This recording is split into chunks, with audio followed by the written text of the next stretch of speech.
And welcome to our third episode of the Boss Talk. Right, those are special episodes of Challenges in the Street, and we're really happy to be today here at Company 31. Going to talk about an incident that occurred on December 2nd. It was about 11 o'clock at night. Townhouse fire in 31's area, close to the 8 border.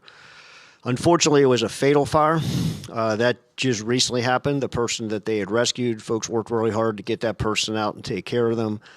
They did just recently succumb to their injuries a day or so ago. So we were sorry to hear about that, but we do want to hear about the efforts taken by the companies, actions, decisions, and so forth that they took to affect that rescue. So a couple housekeeping things. Today we got a couple presenters hopping in on Zoom. So that'll be a little bit new for us. We haven't done that a whole lot, so we're giving that a shot today, so just be patient. There might be a tad bit of delay if you're watching on YouTube Live. Again, be patient with that. We are interested, if you've signed in on YouTube Live in order to provide comments and questions, would like to know, obviously beside who you are, where you're watching it, and if you're watching it with a group of folks, just who those folks are, right? So you're watching it 23. C-shift, watching it home by myself, whatever. Last thing, if you're a certified chief officer and you wish to have COPDI credit, remember that the process is to log in on YouTube Live and then put your ID number there, your fire department ID. And then when we close out at the end, do the same thing. Make sure you put your fire department ID in at the end, and then Chief Thomas will provide COPDI credit. So that's all I got. I'm going to turn it over to Captain Brady Miller. He's going to be the moderator today for the companies here out of C-Shift, 3rd Battalion, 31 and 8, and they're going to talk about actions taken at the fatal house fire on the night of December 2nd. Captain Miller.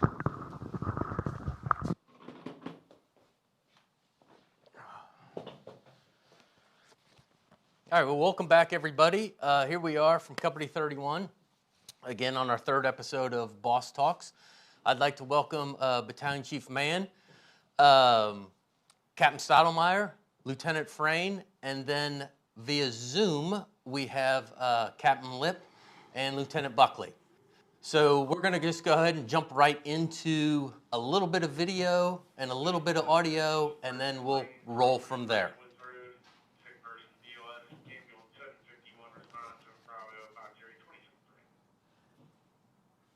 Finding Bayridge Drive. Initial caller called from 852, reporting the house next to. Second caller called from 854. Both reporting fire in the basement. One caller reported fire still in the basement. Other caller reported everyone was out. And we also do not believe there was basement access. 32 to 42. Clear layout for 874. Alright, 9703 is on the scene. 3-story townhouse. Got heavy smoke showing.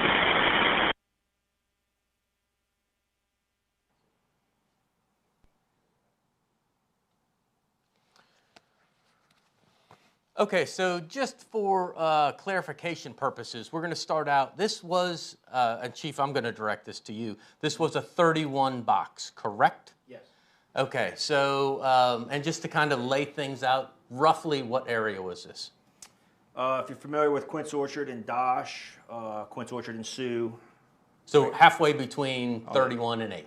Halfway between 31 okay. and 8, yeah. So initial report or initial dispatch, 11 o'clock at night, townhouse fire with someone trapped was the initial dispatch. Is that correct? That's correct. All right, so I'm going to immediately jump to Captain Lip.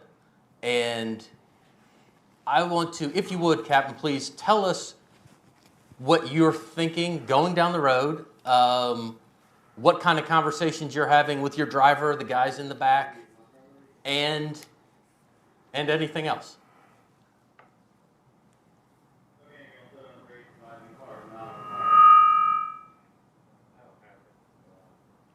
Do we not have audio? 31's area. You want to ask him? You're not getting me? Hey, Captain, I apologize. Can you start over? We're having a little bit of audio issue. All right, you got me now? Yes. Test, test. All right, great. So this is the last street in 31's area. The next street over is in Station 8 area. So going in, I know that the arrival's going to be pretty tight. And actually, on a normal day, on a good day, 8's going to beat us in there pretty consistently. They've just got a better run than we do. I was up still in the engine room. We were a little bit slow getting out, trying to get guys out of the bunk room. And my understanding is 8 got a pretty good jump. But I don't know that going en route. I'm calling out the water supply. I'm also making sure that the guys in the bucket have switched their radios over to 7 Charlie. So I've established the water supply. The other thing I looked at was the arrival positioning, and I, over the radio, had requested my truck to use the next entrance into the court. It's a horseshoe court and or drive, and so then that way they would be able to take a position nosed into us with us sitting on the hydrant. So that was my intent and my expectation, but I also knew it was quite possible that 8 was going to. Okay, thank you, Captain.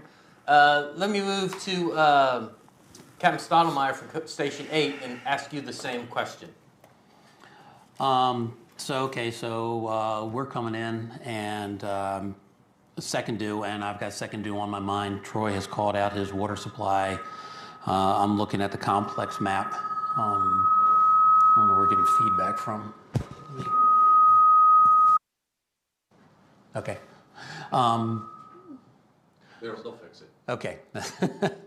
So I am just, I'm fixed on second due. I'm looking at the complex map. So I'm kind of fixated on the complex map and not the overall map. I see Sioux Lane and everything. So I'm like, okay, well, Sioux Lane, that's 31's area. So Troy should beat me in there pretty handily. I really hadn't even given a thought that I was going to be first due or that it was even going to be that close. So as I said, Troy's called out his water supply. He indicated which entrance to the horseshoe court that he was going to come into and where the truck was going to come in, so I knew how the apparatus was going to come in and where positioning of everything was. My guys in the back said, hey, what line do you want us to pull when we get there? I said, well, we're going to pull something off of 31's engine. We'll see where they pulled, what's going on. I'm not going to tell you what to pull till I get there. So we pull into the complex behind the tower, and when we pull up, I look over and I see and very quickly realize, okay, I'm first due. So now I have to very quickly make first due decisions. Water supply, what hand line pull, do a size up of the building, and all this from, okay, now you're first due. So not a whole lot of prep time for that. Fortunately, I knew where the hydrant was, had a windshield view of the house. The chief said it's a middle of the row townhouse, middle of the row, 2-story townhouse, split foyer. I was able to quickly size up. You got the front door, about halfway between the basement window and the first floor windows. Front door's open, smoke's coming out of the front door. The basement window on side alpha has already blown out and is pushing out a large volume of heavy black under pressure smoke, which gave me a good indication that, okay, that's where the seat of the fire is going to be. If I may interrupt, did you arriving first change your initial actions, or were you always going to, since you were dispatched second, first arriving, how did that play into what you did? Instead of pulling a backup line, you're now pulling an initial attack line. Well, on I'm the scene? first one there. I don't see 31 in sight. If it's going to be one of those things where it's going to be close, I'll stop, let the dispatch first due company come in and take their position. When I pulled in there, 31 wasn't anywhere in sight. Got a report of people trapped. I have to take immediate action. So I got on the radio, announced that I would be first due and taking first due assignments, and then start acting on that. Or can we stop there? I want to Yep. ask the same question to truck 31 and then tower 8. So truck 31 tell me what you're thinking going down the road, what you're talking about with your driver, with the tillerman. So going down the road, keeping everybody up to date on what's going on with the information coming on the MDC, as well as the updates we're hearing from ECC. There was lots of information that was coming in, but it was changing and conflicting against itself continuously. We had father in the basement. At one point, we had brother going back in for a cat. We had basement entrance. We didn't have basement entrance. We had everybody out of the house. So relaying that, and as we're going, we made it clear that our initial objective was going to be the search, and we had confirmed entrapment. So our objective at that point was going to be primary for that search. Was the trapped occupant information changing throughout the structure, or was it always in the basement area? It was always in the basement, so we were confident that it was a basement fire from the beginning and that the entrapment was in the basement. The brother going for the cat wasn't identified. It was just another possibility. But the Added on top of it. Added on top of it. And then, again, conflicting information. Some of the information was from the caller. Some of the information was the police were providing. So that was changing consistently. As we're pulling into the complex, as you can see in the video, there were several police cruisers that were nearby. We were literally dodging those as we were entering the complex. So with all the information in the MDC, I didn't hear the engine calling out to go to the second entrance.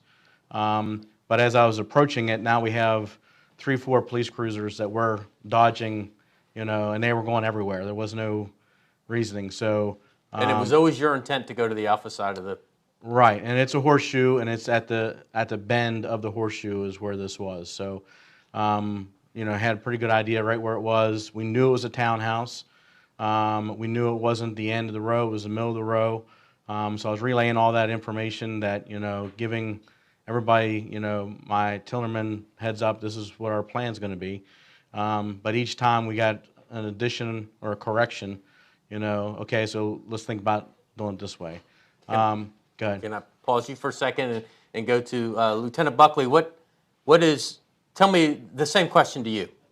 Your thought leaving the firehouse, leaving Station 8, coming down the road. So when we got out of the firehouse, before I hit en route, I saw multiple calls on the MDC before the view en route. So I figured we, right from there, had multiple calls. We're going to something that was on fire. Going down the road, we were communicating, giving them comments, updates. Had looked at the map, realized just past Purchase Street, which is the edge of 8's first due, was Dosh, and we were going to be making a right on that. I knew there was a likelihood that we would probably push them in or potentially beat them there and take first. So didn't necessarily dictate or change up anything for first due, second due truck responsibilities. Was there Charlie access to the townhouse No. complex? No, so seeing that, that's why it wasn't going to change anything up for us. We were still going to position on side A and go to work from there. So then just communicate in the back with the guys at comment stated basement fire, comment stated conflicting reports basement access from the rear, not from the rear. And then also that there was, in fact, somebody trapped in the basement. So just made sure that they were aware of that. Told them, hey, be ready to go. Put your SCBA on, everything like that. Just be ready to jump off right away. And then same thing with the driver, Master Firefighter Henry. He was just moving the apparatus down the road pretty good. Communicated to him. It's just past Purchase Street. A little bit more communication coming in. going from kind of a second due mindset to pulling into the complex, and there was no cops, nobody there when we pulled Were you up. the first arriving unit completely? Yes. So The tower was in front of the engine? yeah. And we had, which worked out for not having to maneuver around them, taking that hydrant. Worked out just with overall access position inside A. Had to slow down for a second. I mean, going down the road, the conflicting address reports, but it was all in the same row. So that wasn't changing mindset. That wasn't changing anything. It was just figuring out which one within the row was actually on fire. But from there, we pulled up. Everybody was ready to go. Got off the apparatus pretty quick. Can you turn that up? And then from there, it was just pretty much picking out what was going on in the front with what we were seeing. Same thing that they've already stated with the smoke condition, pushing from the basement, the front door. So just took that in, realized that trying to get in the front door might be a little bit difficult, especially trying to make the basement. So wanted to make sure and verify that there was basement access or there wasn't. There was a couple people out front on the Delta side and then also on the Bravo side. The Delta side were definitely more panicked. So I picked to go to them and then picked of the two people, the less panicked one, and just carefully worded how I asked him. I said, is there direct access into your basement from the rear of your townhouse? And he said, yes. He took off running, so we went following him. And then from there, got around to side Charlie. Dave started masking up due to some, wasn't going to waste time waiting to get radio time. So radio time was being taken up, so I took the time to go ahead and mask up. Once I finished, I was able to give a side Charlie report. Can I ask you what the conditions on the Charlie side were? So smoke was definitely different from the front side, indicating the fire was towards the front of the house, side Alpha. I could not see how many stories the rear of the townhouse was due to the smoke from the basement and the first floor. I referenced the adjacent, the Bravo and Delta exposures for how many stories it was to give a size up and just so we had smoke shown from the basement. From there, I tried to ask the occupant that ran around to the rear to show us the rear access if there was, if he knew where the occupant would potentially be located within the basement. He couldn't give me any answers. So I just kind of, from there, was going into mode of we're just going to go ahead and get a search underway and start making progress with the report of occupants trapped. He had said there the couple things I didn't do. I didn't verbalize. We were an initial side Alpha first arriving truck company, and I also didn't verbalize that confirmed one trap. I figured we were just going to go to work and try to make a rescue. So okay. So I'm going to stop right there. We will get back to you, I promise. So at this point, I'm going to move to Captain Stottlemyre. So everybody's on scene, right? And you're in the front side of the building. Right. Tell me, what's the next move? Immediately I told my driver, where's water supply was. We happened to be sitting right next to a hydrant, so that made that really easy. So there's your hydrant. Looked at the house.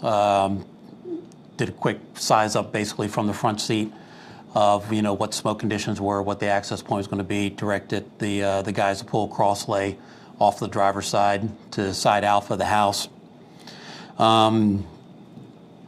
Get out, go to the front of the house, and as he said, there was a group of people standing in front of the Delta exposure. Some people standing in front of the Bravo exposure.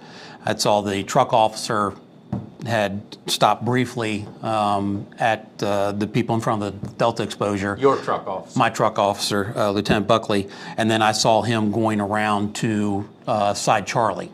So with him going around to side Charlie, I did not bother to do a circle check. I figured he would give me my size up from the Charlie side. I went to the group of people that were standing in front of the Bravo exposure, several of them very hysterical, screaming. And I asked one of those occupants, is everybody out of the house? And she was screaming about her cats. And I'm like, okay, well, I'm not worried about your cats right now. Are all the people out of the house? And she said, yes, all the people were out of the house. And I asked a second time, are you sure all people are out of the house? And once again told me, yes, that everybody was out of the house. I relayed that information over the radio. The initial attack plan was to direct a hose stream from side alpha through the basement windows. Like I said, based upon the volume, the pressure, and the color of smoke coming out, that indicated that was likely the seat of the fire. So we would. Was there any fire or only no smoke? fire, only So smoke. pressurized smoke. From Pressurized smoke window. coming from that window. Okay. So we would knock it from that window, and once we knocked it from the window, we would go in the front door, anticipating on a split foyer that I would go in the front door and go down 4 or 5 steps and be in the basement, and that was going to be, regardless of whether I had side Charlie access or not, that was going to be my most direct route into the basement, and surmised that it was going to be, with the hose line, be pretty safe, not like I'd be pushing down a stairwell. I'm going into what I anticipated to be an open foyer and just down a few steps to get in. So as we're getting ready to do that, Chief directs, wants the line to go around rear to protect the crew that is making entry on side Charlie. So Can we just stop Yes. right there? I want to give the chief an opportunity Absolutely. to kind of catch up to where our units are. So you were on the scene, correct, Chief? Yes. Okay. And knowing where it was at and knowing that apparatus was jockeyed around a little bit. So we're getting some conflicting information from communications, getting some conflicting information from the people that are on the scene. Tell me what you know at this point, if you will. So what we know is, there's conflicting information, obviously, what we just talked about. So we know there's a better likelihood than usual that there's somebody trapped in this basement based on multiple people saying there's somebody there. Conversely, the conflicting info. The apparatus arrival didn't, in my opinion, didn't hinder any of our operation. I mean, they saw where they were at. Water supply was worked out. Water supply had been worked out. The announcement was made. Company A will be taking the first due. As soon as Tower 8 came up on the radio and said, "Hey, I'm inside Charlie. We do have basement access." I directed 8 to reposition their line to the rear, and at about that time, 31's engine was already stretching to the rear. So between 8 and 31, they just split one. 8 went to the first floor. They tried to make the first floor. He had fire throughout the first floor, I think, as well, right? Made it to the top of those stairs, and there's a hole at the top of those stairs, and then the dining room over there was pretty well sagged, with about 8 or 10 inches. It had pretty well given way by then as well. So we've got an occupant likely trapped in the basement, a search going on, trying to get protection in place from 31's line, and we know that there's some compromise. So it was, a lot going on all together, at the same time. And, luckily, within 4 minutes, they had this guy, and we're taking him out. So back to before you made entry, Captain, into the first floor. You said something about directing a hose line into a basement window into the smoke. Yes. At what point did you say, "Hey, I know I have guys in the basement, firemen in the basement, and I have a hand line going around to the back. I need to change this strategy and go ahead and go to the first floor"? How did all of that happen? Well, there really wasn't any change of strategy. So, Did you direct the hand line into the basement? Did direct the hand line into the basement window to get water on the fire as fast as we could. As I said, and as we're getting everything set up, the chief wants the line around rear, so we started to reposition the line. At that point, the line got charged, and it just wasn't going to be timely and an easy task to get a charged hose line around to the rear and then extend it. So advise the chief, our line's not going to make it to the rear. At that point, 31 is pulling the line to the rear anyway. So we take the line back around front, knowing that if I get water on the fire, things are going to get better. Certainly. So direct the hand line through the window, knocked it down, then went into the front door, expecting to go down, as I said, 4 or 5 steps, and there were no steps that went down. There were only steps that went up to the first floor. So almost by default, you were forced to go to the first floor? By default, I was forced to go to the first floor. Okay. Chief, at any point with them on the alpha side, putting a handline into a window, were you concerned with crews operating at all, or did Not it greatly, because at that point, there was nobody in the basement. So it happened before they were around the back? It happened before they went in. They were. I think Tower 8 had made their way around the back, but Nobody was inside. nobody was in. And when they were making entry, they were making the stairs to go to the first floor. So you heard this on the radio? I heard all this. I'm watching. I mean, I'm right there with the crews as they initially arrived. There were some concerns with them going in the first floor and trying to make he's envisioning from running these houses all the time, a split foyer, and I'm envisioning an actual stairwell. So flow path was a pretty big concern of mine. That they're going to open that basement slider, which I know they are. I don't want him going down those stairs. I want him to find a door and close it. So. Certainly. So, okay, we're going to go back to, Captain, back to when you make entry into the first floor. Okay, so we go in. Any visibility at all? Zero visibility. I got thermal imager. We go in. I shine a thermal imager up to the first floor because I said there's 5 steps to go up to the first floor. I shine a thermal imager up there, and it's just a complete whiteout. It is, and cracking and popping, and it's pretty hot in that foyer. And you had a 4-man engine, correct? I do have a 4-man engine, so I got with you? Yes, I had 2 guys on the line with me. So we knocked a fire on the first floor from the foyer. Did you bring an 1.5-inch attack line? Yes, 1.5-inch attack line. Plenty of fire flow with that. Got a good knock on the first floor pretty quickly. I ascended up the steps, and when I got to the top of the steps, felt the floor, knowing that there was fire in the basement. I wanted to make sure to check the floor before we proceed any further. And as soon as I got to the top of the steps and pushed, I could feel the floor give, pushed a little bit harder, and my hand went all the way through. You guys were on your hands and knees? We're on our hands and knees. Very good. I'm on the steps reaching on to the first floor. I push down, and I can feel the floor give. So I radio to command that the first floor is compromised. We're not going to be able to proceed any further than the foyer at this point. However, the hole had opened up to a point that I had direct view into the basement and fire in the basement, at which point we advanced the hose line up and then directed the hose line through the hole in the basement to try to get a knock on it from there. Chief, was there anything on the second floor from your vantage point? On the top floor? Yeah, no. floor 2. No, there wasn't even really any smoke coming out of the second floor, but the basement, at least that front room was well off, and according to his reports, and what we saw afterwards, the entire first floor was pretty well involved as well. Okay, so I'm going to go back. The second floor was nothing. I'm sorry. The second floor had no fire. Okay, so no concerns right now about getting a crew to the second floor. Correct. Well, there's no resources at that point. Yeah, right. Limited resources. Yeah. So I'm going to go back to Captain Lip. How did you have any issues getting an attack line to the rear of this townhouse?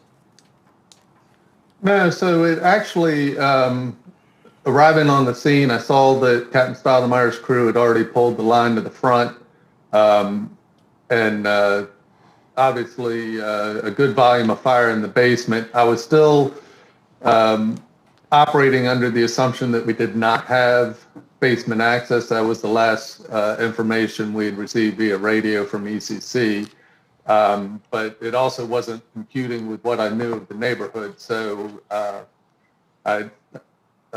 after positioning the apparatus behind 8's wagon, I jumped off and went down the delta side of the structure and confirmed what I believed was that we had basement access.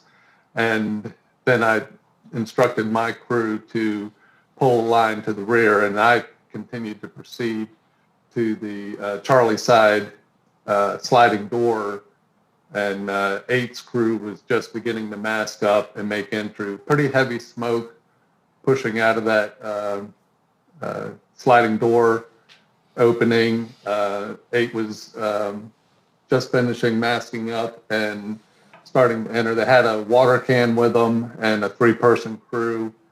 And so I brought up my thermal imager and tried to operate it from the doorway to help direct them.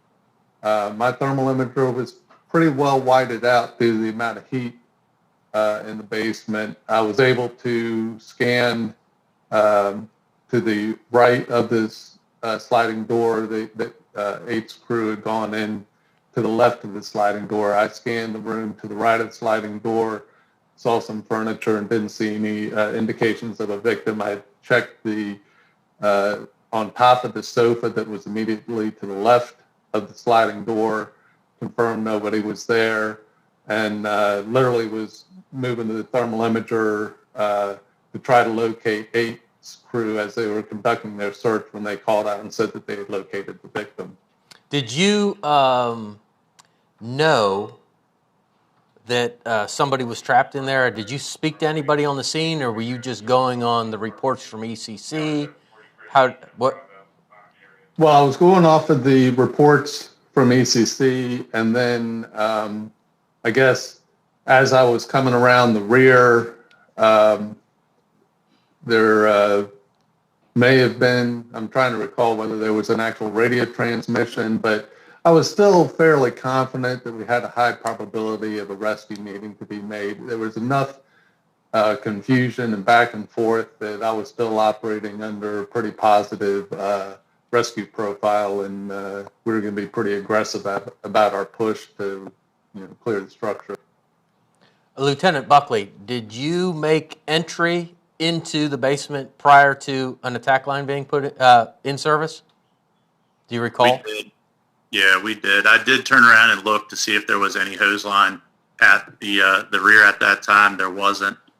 Due to the reports, everything that was still going on, even though the conditions weren't great, but that's what goes on at a fire. So it still was favorable and favored a search, trying to get in to accomplish what we could up to the point that we could. So that's why we did make entry, turned around, made sure to see if there was a hose line there, made sure the other 2 guys that were with me, fortunate to have a 4-person tower crew, and made sure they were good. The Bravo wall was to our right, so I wasn't going to start kind of going that way. I was going to go to the left into the room as it opens up, just some of the basics with doing searches. So that's why I communicated with them. We're going to go in and go to the left, start working that way. Were you concerned about putting yourself into that basement without the protection of an attack line? At that time, I wasn't, with the fact that there was confirmed person trapped in the basement. I was okay with that. But Captain Lip knew that you guys were making entry? What's that? Was Captain Lip there? Did he know there were crews operating in front of him, potentially? I don't know. We didn't communicate at all. I can say that. As far as whether he said he knew we were in there. So I was just operating under the premises of trying to get in. We had searchable space in front of us.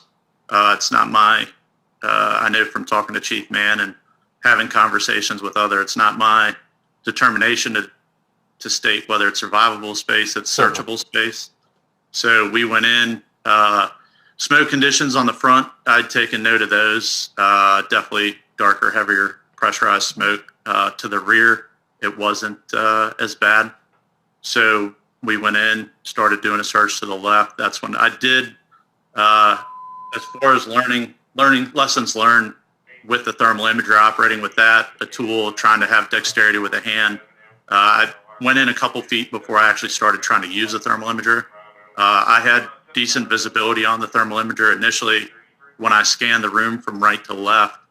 Must have, just with the camera basically re-imaging, just due to the heat, everything, missed that, the likelihood of the body on the floor. He should have been within view from where we found him. So I'm guessing that's what occurred. I did not see him on the initial scan. I was definitely in a hurry up mode as far as hustling and moving the camera quick. And may I ask, did you have 3 people with you or 2? Who did you have with you? Just one person, or?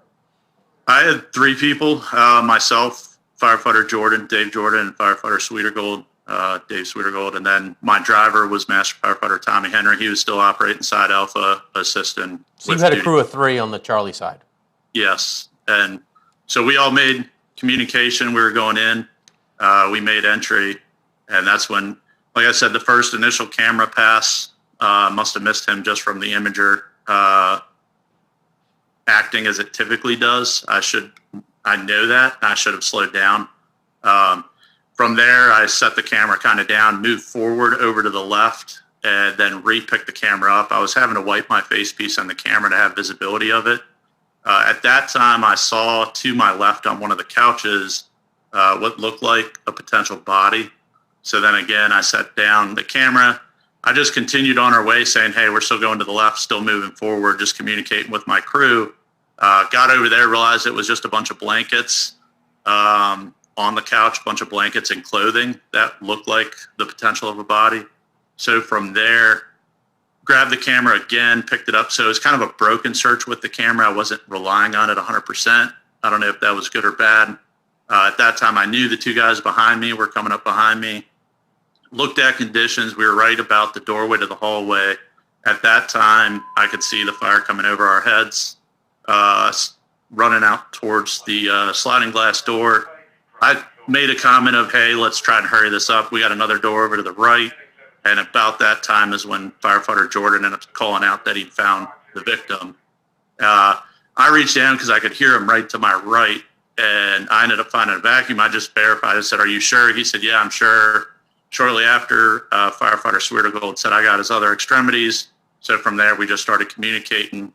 They started communicating to move towards the exit. And from there, we just, Right. So I'm just going to pause. We're going to come back to the victim part. I definitely want to hear that and how that transpired.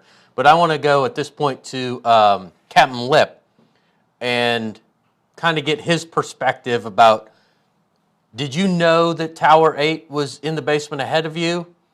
And did that change any of the things that you did with your crew and your attack line?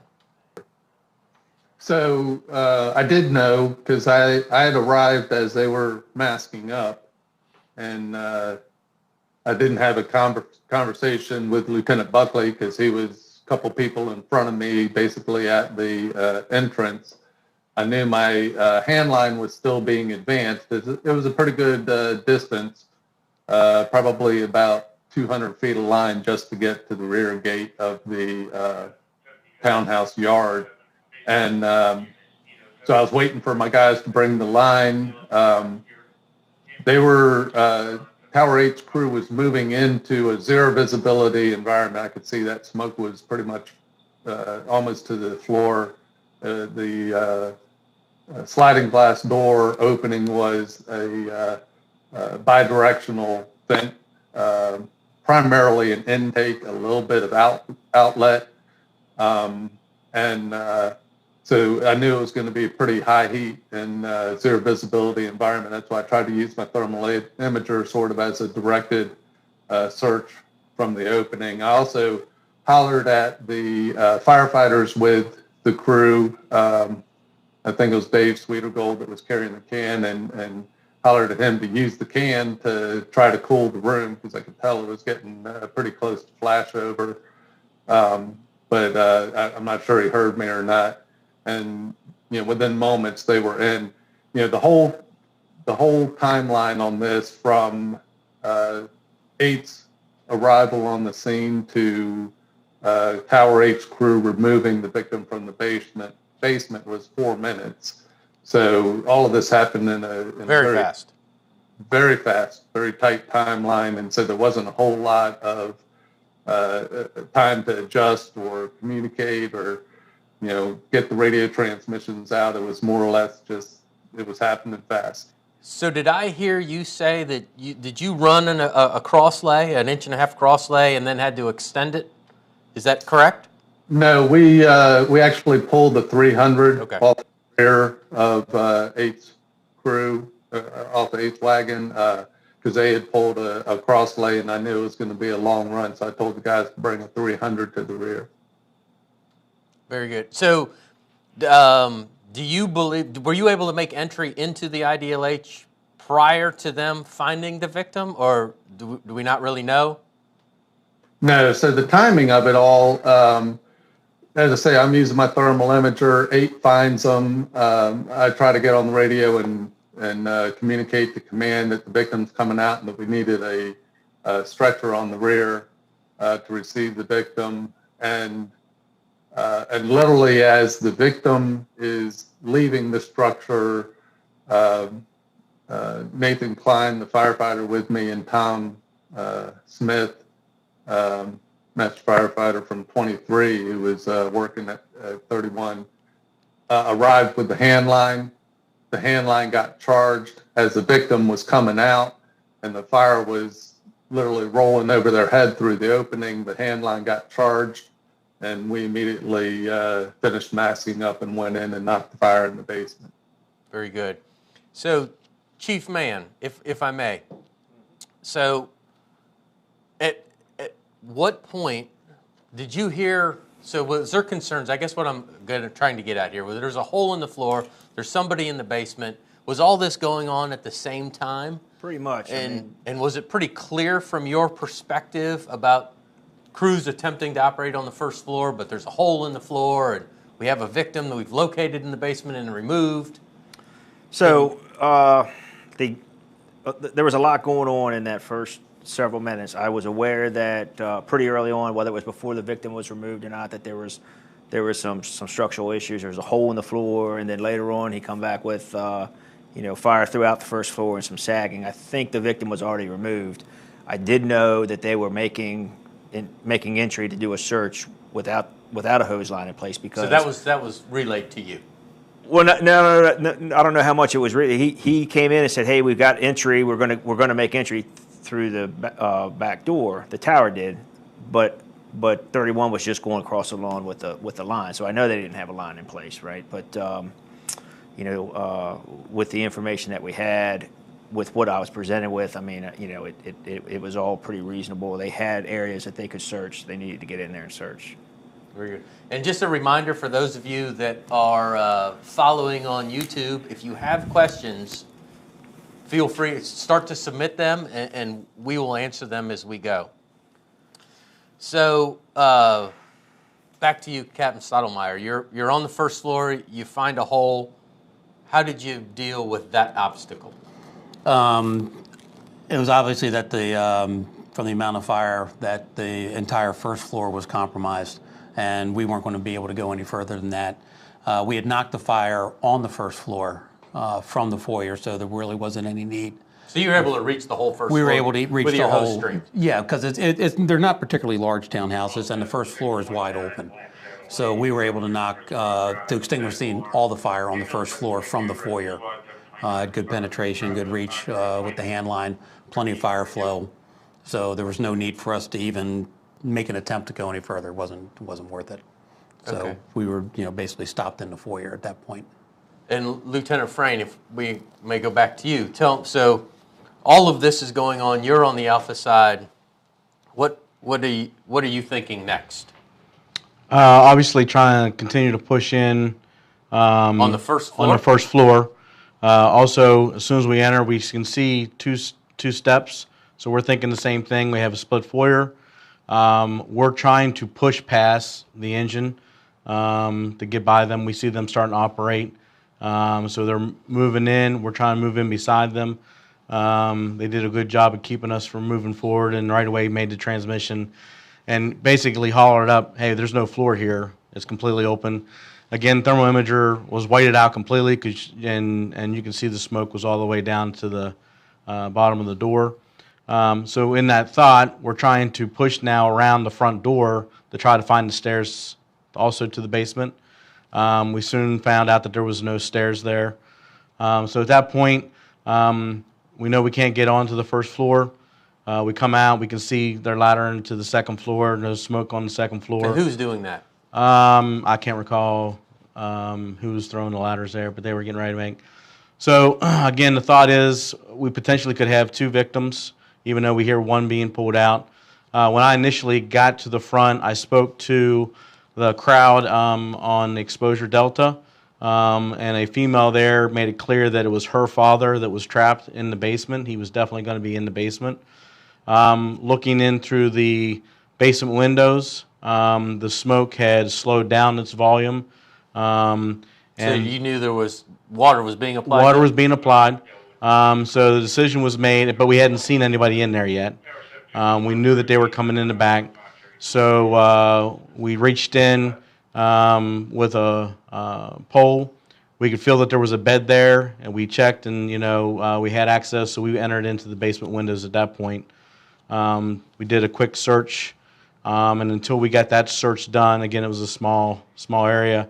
We start coming out of the bedroom in the basement into the hallway, and we meet up with Tower 8's crew and some of the other crews that were coming in from Side Charlie. Okay. Chief, if I may go back to you, were you still kind of under the impression or there might be multiple people? And if so, was there thought about going to the second floor? Yeah, absolutely. So we were pretty well certain at this point that there was one guy. I don't know if we had made him at that point, but there's always the likelihood if there's one, there's more. So So once they knocked the fire on the first floor, we had ladder access to the top floor. The rescue squad had arrived by then. They had made their way to the top floor, and at that point, I directed 8 to back out of the first floor and go over the ladder to the second floor to check for extension and then support that search up there as well. And as far as our EMS crews, who was that? Where did they come from? Was it Medic 731? So 31's medic unit was on the scene. They made initial contact with the patient in the rear and brought them around, and they were married up. They needed a second ALS provider, so 8 had a medic unit on the scene as well. And then I had called for, 2 or 3 additional transport units in the likelihood or the possibility that we had additional victims. Okay. So we're going to pause for a second. We do have a question. Chief? Yeah, hey, real quick, one of the folks watching along, they have a question about the family on the Bravo side. I guess whoever found them, were they the occupants of the fire building? Do not know. For sure. They're very distressed out front, which, kind of gave me an indication that they probably were. But I didn't specifically ask them. I was just going off of, what my gut impression was based on their reactions. Gotcha. All right, thanks. The occupants of the Delta side definitely were occupants of the fire building on the Delta exposure. Okay. Thanks. And could we easily identify that? Like, hey, do you live in this house that's on fire? I mean, was that the questions that what kind of questions were you asking? Is this your house? No, there's this lady standing up front screaming, and based on her reaction, I'm going under the assumption, that this is your house, and didn't specifically say, is this your house? But based on her reaction, I think it's a pretty reasonable assumption, the way she's reacting, that this is, and that's when she's screaming about her cats. Well, I can only assume that the cats she's referring to belong to her and are in this building. So just kind of drawing a natural assumption based upon information that's given without asking a directed question, other than the directed question of, are there any people still in the house? Certainly. And Lieutenant Buckley, when we located the victim then, you had the manpower to remove the victim and get them to EMS care? Yeah, I was actually pretty hands-off having a 3-person truck crew, both firefighter Jordan, who found him, and then Sweeterfield, who was there right after he called out, he found him, were able to handle. I asked if there was any issues moving him from the structure as far as grips with the potential, depending on burned skin or anything like that. They said they were good, so we just kept moving towards and just kind of directed them towards the back door, which they already headed that direction, that slider. But they did an awesome job. removing him quickly. No issues as far as the removal went. No webbing, no nothing used. It was just there. Grabbed a hold of some extremities, and they did the removal. And just a reminder, just to confirm, Chief Man, all of this happened in a 4-minute span. Yeah, from on scene time to From your on scene time to removal of victim, less than Yep, 4. less than 4 minutes. Incredible. That's Yeah. absolutely incredible.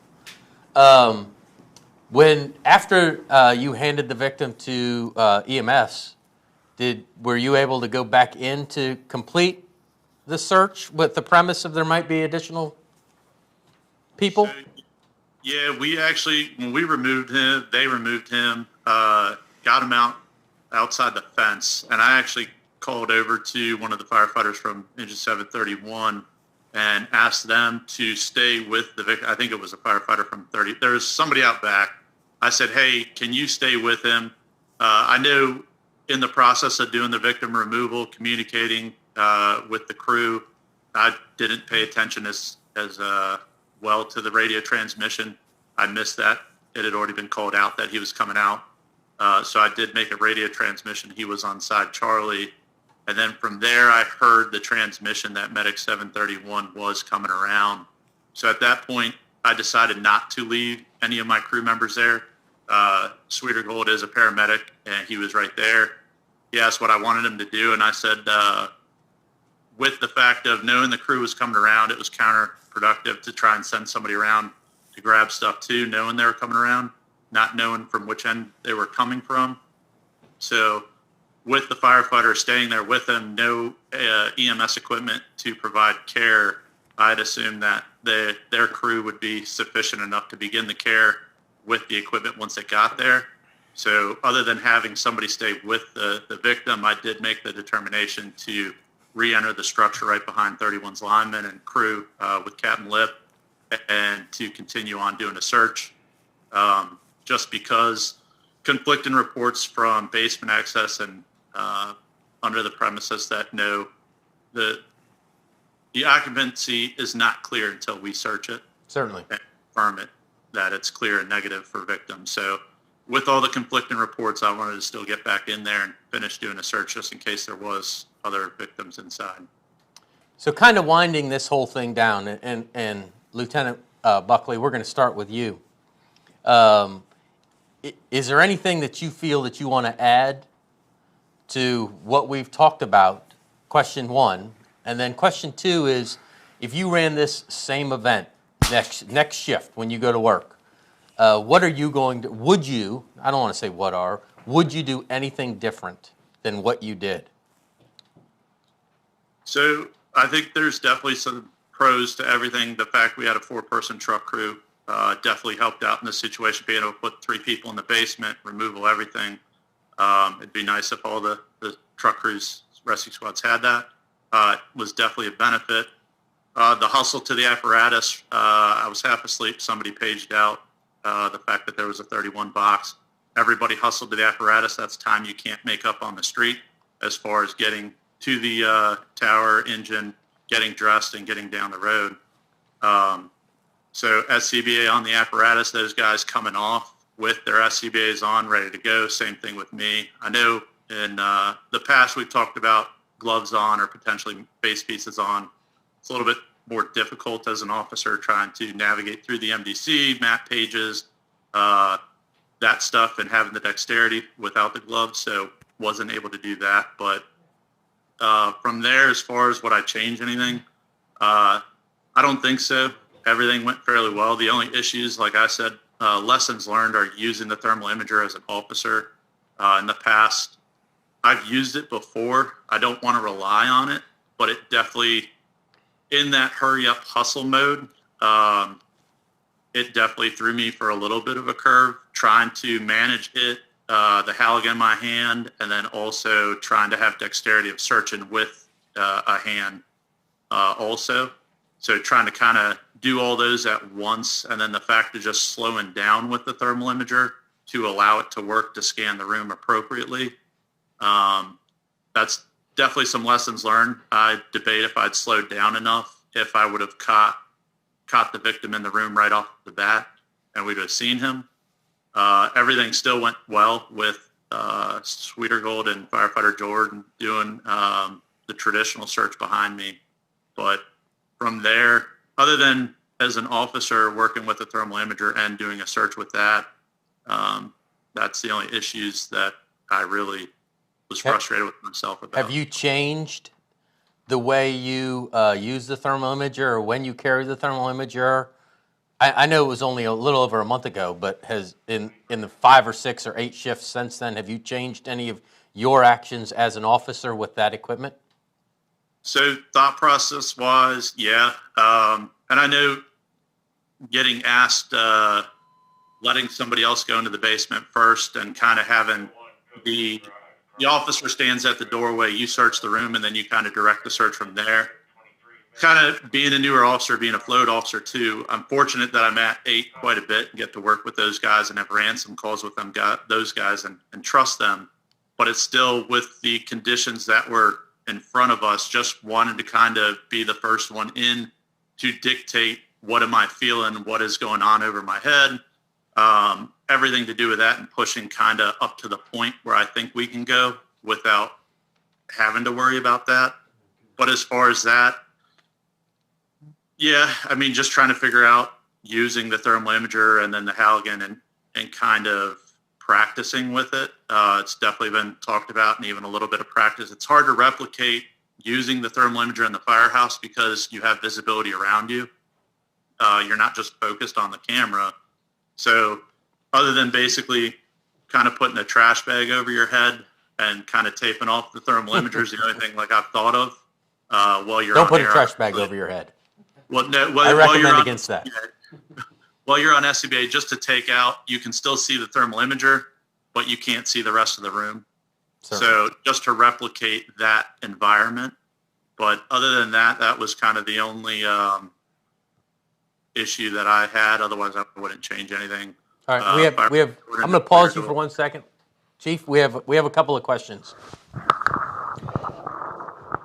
Yep, so we got 2 questions that came in unrelated to each other. I'm going to do the imager one first since it popped up at the topic. So a question came up, what thermal imager did the lieutenant have, probably meaning what brand and model, and would another one have worked better? And then I'm just going to pop out this second question. Was the basement finished? And if so, was the basement finished? And then a second part, was it dimensional lumber or some type of web joist or whatever, right? So I'll let you guys answer those directly. So the thermal imager that I was using was the Bullard Eclipse. I had no issues with it as far as operating in the environment. It was just a matter of operator issues with me. I was moving too quick for the camera to image appropriately off the get-go, which is why I believe that I likely missed when it re-imaged, and that window you have the potential to miss as it's doing it, whatever area you're scanning, because it's trying to re-image. So other than that, the camera worked appropriately. I could see going in when I first scanned the ceiling, you could see the convection across the ceiling from just the heat, and then eventually at the hallway I could see fire coming over our heads. So the camera worked appropriately as far as that went, I thought I had. So it's just operator error on mine. And was it a finished townhouse? Yeah, I can talk about the construction there. So the basement was finished.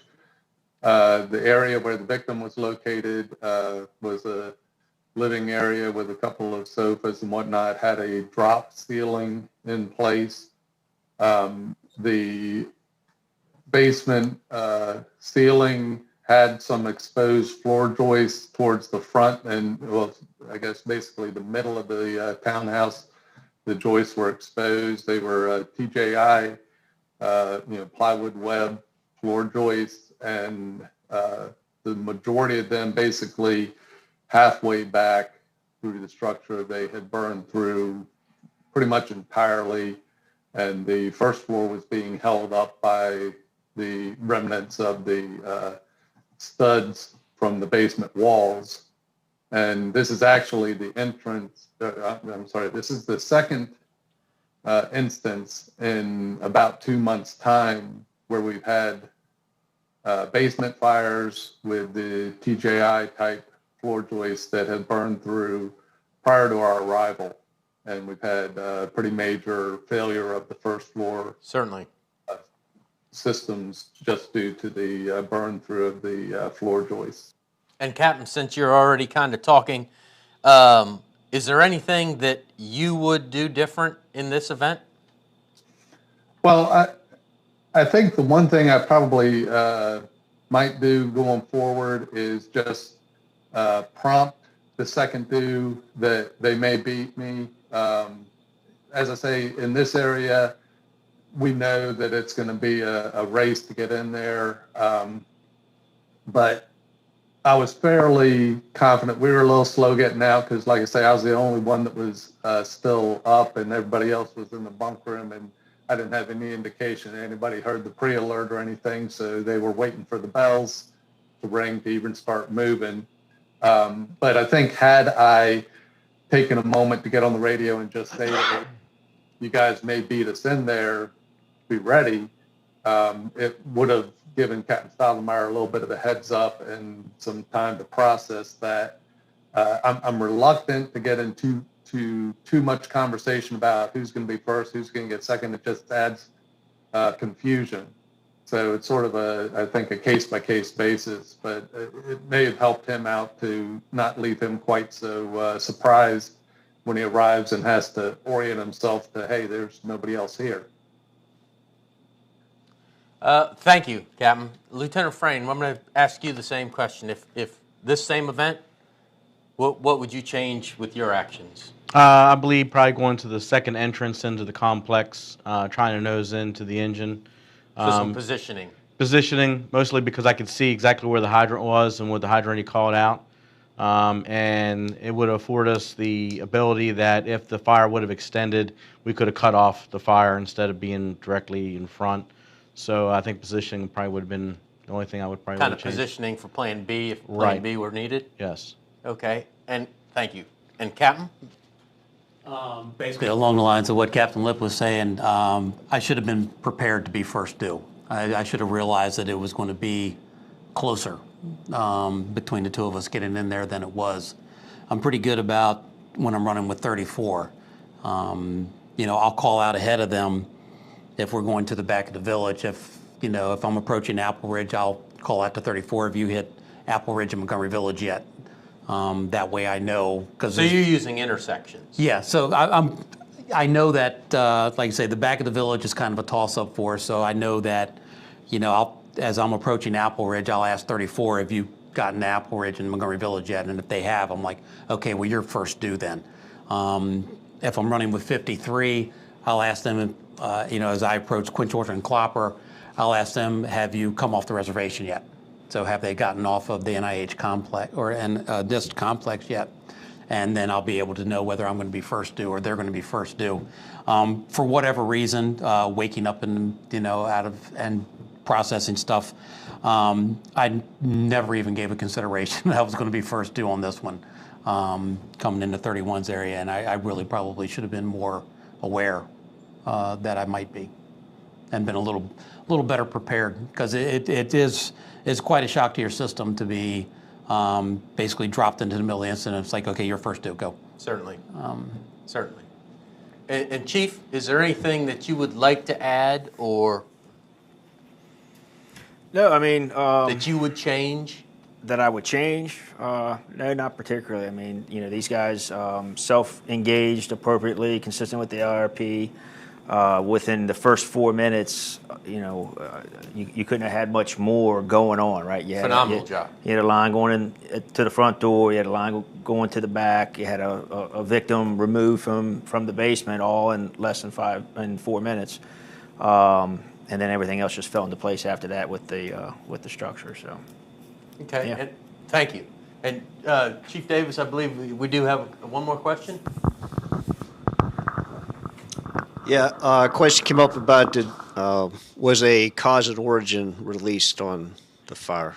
I should say origin and cause. That's the correct terminology. give me a second here. I do have some. I don't know if they found one or if it was just too much. Mice with matches.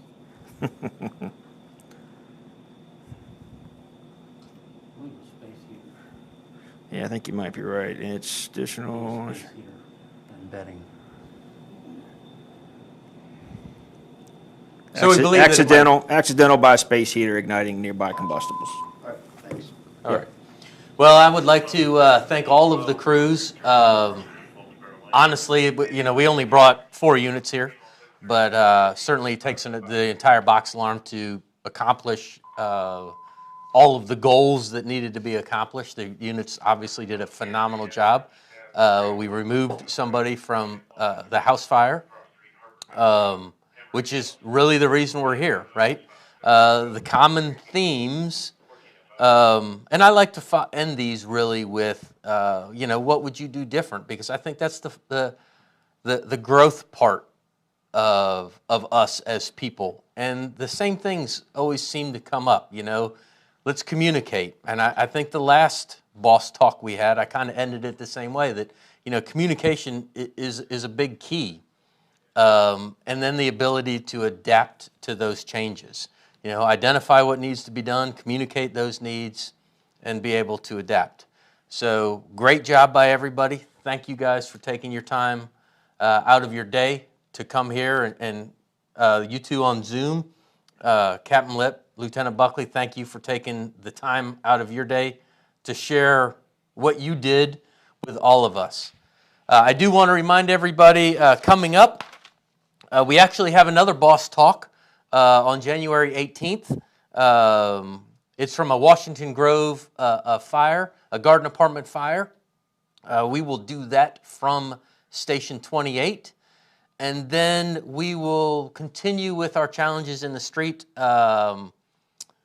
on January 27th, and that we will come live from the Training Academy, and our topic will be firehouse fitness with Lieutenant Smith and his group.